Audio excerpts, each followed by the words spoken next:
Hi, I'm Kate Barrett, the founder of Shine a Light Media and the Email Marketing Academy, and welcome to today's Tuesday Email Marketing Quick Tip video. It's great to have you here.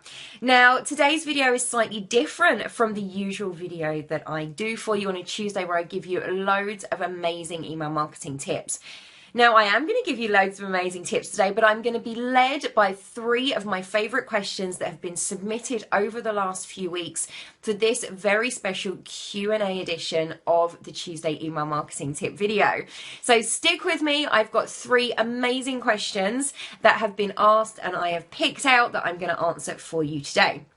So the first question comes from Ilona, and Ilona asks, how can we effectively use email in a retail women's boutique? And that is a fantastic question, Ilona. Thank you so much for submitting it. It's also a really, really big question because there are loads of ways that you can use email marketing to help increase the sales in that business and also provide amazing information to your prospects and customers. So what I want to do is give you a few ideas in this video. Now, the majority of emails that you send out in a retail business are going to be sales-based, looking at your products, giving people information about your products. Whereas in a service-based business, it's completely flip reversed. So the majority of your emails are going to be informational, value-added, content-based emails. But for a retailer, this is going to be a smaller portion of your emails because the reason that people sign up for emails from retailers, and this has been documented in lots of different surveys over the last few years, but some of the key reasons are to sign up to get those discounts, those special offers, be the first to know about the latest product launches, find out about that behind the scenes information, but particularly those special offers, discounts, vouchers, that kind of information is what people sign up for. So if you're not delivering that kind of information in your retail business, you are missing out because that's what they want. So here we go with an example of a rough split. Let's say you did a sales-based email, so a product-based email, whether that is a special offer or not. That's your choice. That's completely up to you, and it doesn't have to be a special offer. It could be just spotlighting a specific product, for example. You could send one of those once a week, and then once a month send an informational value-added email. Now, for that value-added email, there are loads and loads of things that you can take inspiration from. Just look around the shop that you have.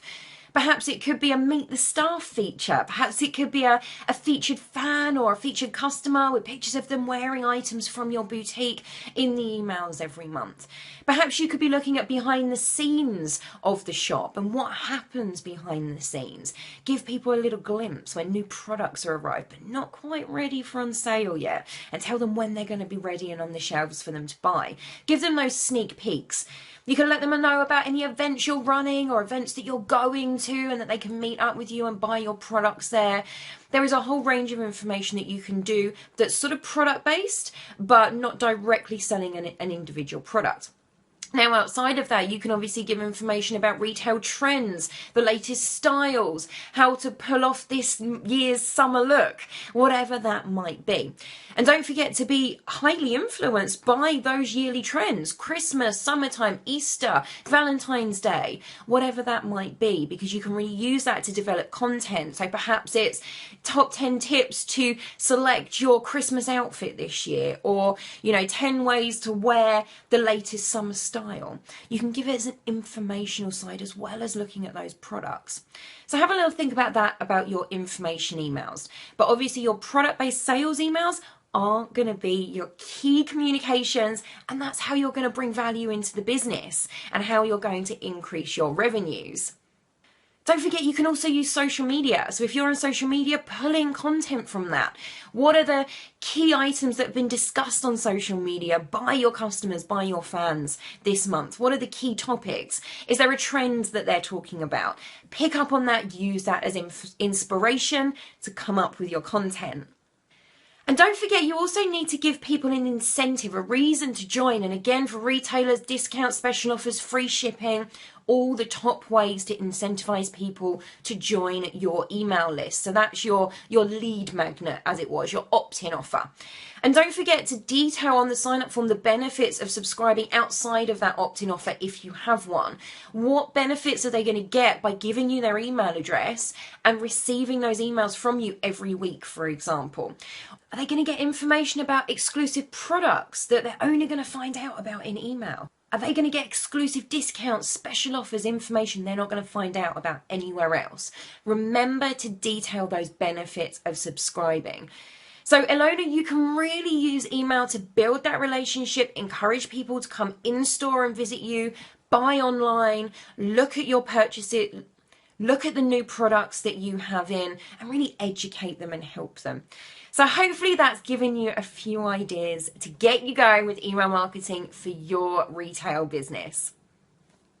Now the next question today comes from Martine, who asks, what's the fastest way to build an email list? I'm in Facebook, Twitter, LinkedIn, have a website. I'm really not sure where to start. So Martine, I've got some great tips for you today, but I do want you to keep your eyes open because in the next couple of weeks, I'm going to be launching my brand new 7-day challenge to optimize your opt-in. So keep an eye out for that because it's going to give you loads more information about growing your list.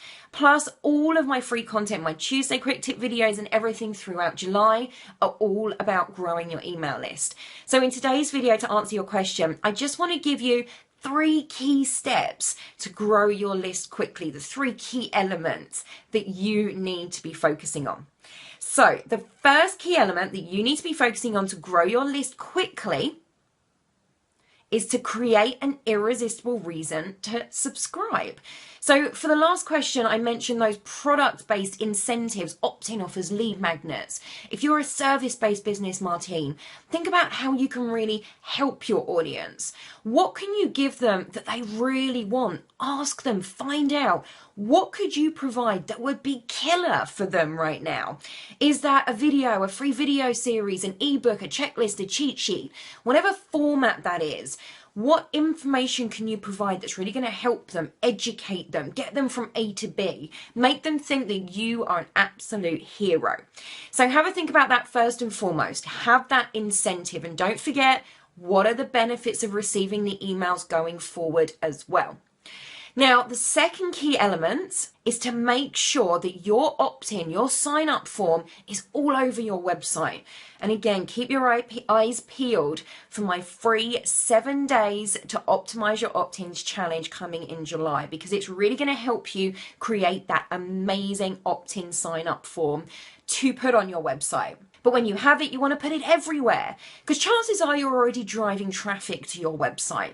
So you want to cash in on that because not everybody that visits your website, that traffic that you drive there, is going to convert to work with you necessarily. If you can get them to convert onto your email list rather than just bouncing off of your website like most will, you've got the chance to communicate with them on an ongoing basis and build that relationship and make sales. So put it all over your website. 3 key areas: the top of your homepage, the bottom of blog posts, and try pop-ups as well. If they're designed really well, they're not intrusive, they can work fantastically for increasing your opt-ins really quickly. So make sure that you've got your sign-up form all over your website. And the third key element is to drive traffic to your sign-up form. So we mentioned with the website, you're probably driving traffic there naturally anyway. Now, what you probably also want to create is something called a squeeze page, an individual page dedicated to one purpose. In this case, getting the opt-in. It's distraction free. There's no menus. There's no sidebar. Has one purpose: collecting that opt-in in the form. So create yourself a squeeze page and then choose one route that you're going to use to drive traffic to it initially. Now, the reason I say one is because in your question you said, I don't know where to start. I'm on all these social media channels. So choose one social media channel, Facebook, for example. Focus on that first. Get it working. Get it driving traffic to your squeeze page. Get it converting to the opt-in. Then choose a new channel and go from there. But get one working well first for you before moving on, and that will stop the overwhelm. So with Facebook, you can look at organic posts, running a competition, using Facebook ads to drive paid traffic through to that sign up. And that's great because it's really targeted. So think about how you're going to drive traffic. Start with one channel at a time and go from there, make it work. Check another channel, work on that, optimize it, and then go from there and build up your strategy, adding more ways to drive traffic to that squeeze page and convert them to opt-ins. So those are the 3 key tips. I hope that really helped, Martine. And don't forget to keep your eyes out for that free 7 days to optimize your opt-ins challenge coming in July. So keep an eye on my page, or even get yourself into my Facebook group, using email marketing to grow your business, and you won't miss a thing. You'll be right in there as soon as it's launched and taking on the challenge, I'm sure. So now my third and final question for today's Tuesday Email Marketing Quick Tip video Q&A edition. And this question comes from Dion. And Dion asks, I have a business that sells clothing. The problem I encounter with emails is that I have so much to talk about. We have a charity line, a brand rep team, contests, giveaways, new shirt releases, free wall art, and so much more. How do I fit everything in? Or do I?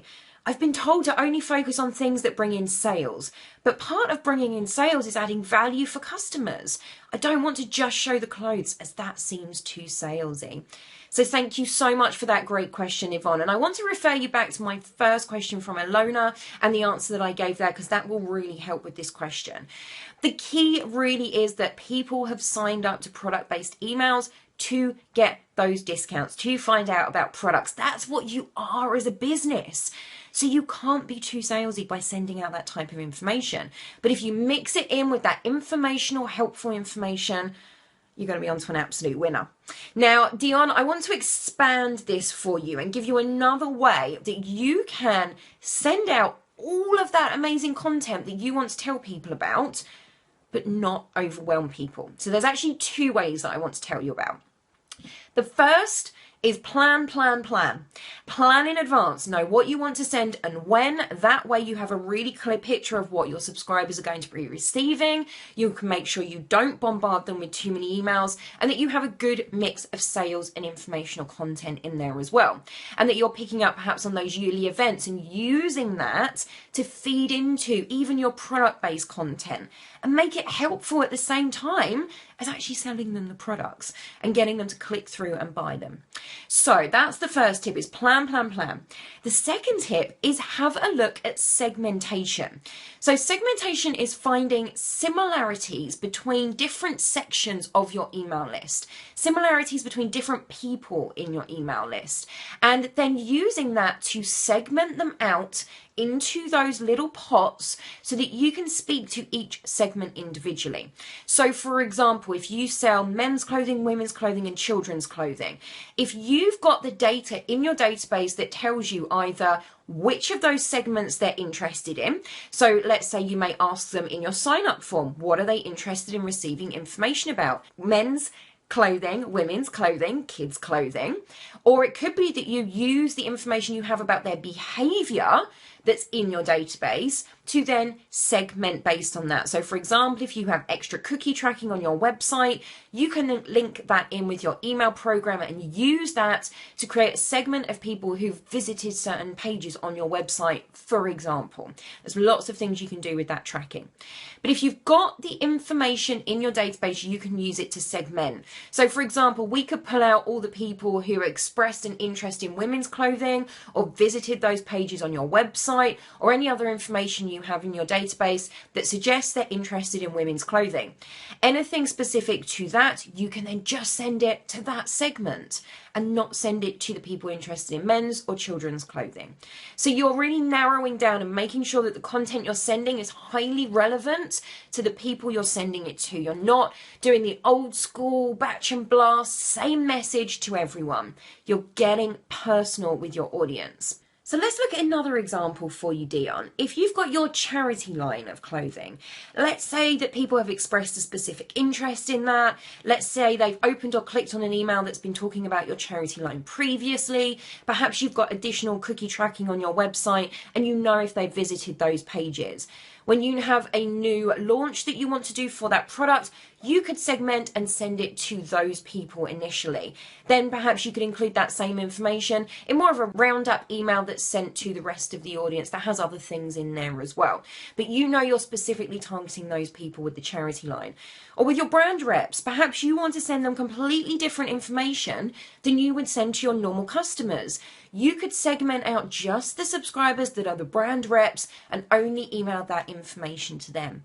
So it's about planning, it's about segmenting, getting clever with who you're sending those emails to so that you can send all the amazing information that you have out to your list, but you're getting personal and clever with it. You're sending it to the people who are going to engage with that content, the people who it really interests, the people who specifically want to hear about that information.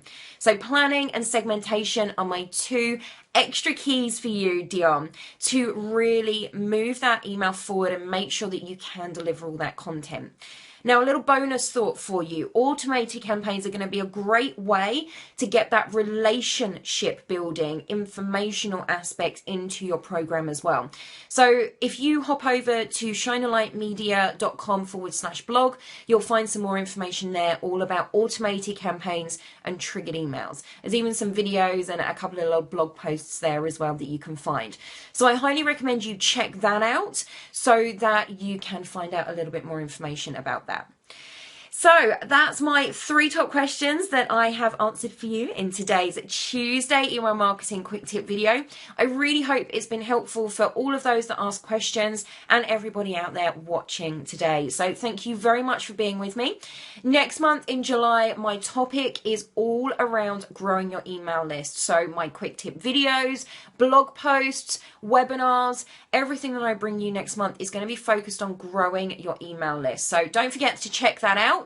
And keep your eyes peeled for my free 7-day Optimise Your Opt Ins challenge that's also coming out in July. So until then, I will see you next week for another Tuesday email marketing quick tip video.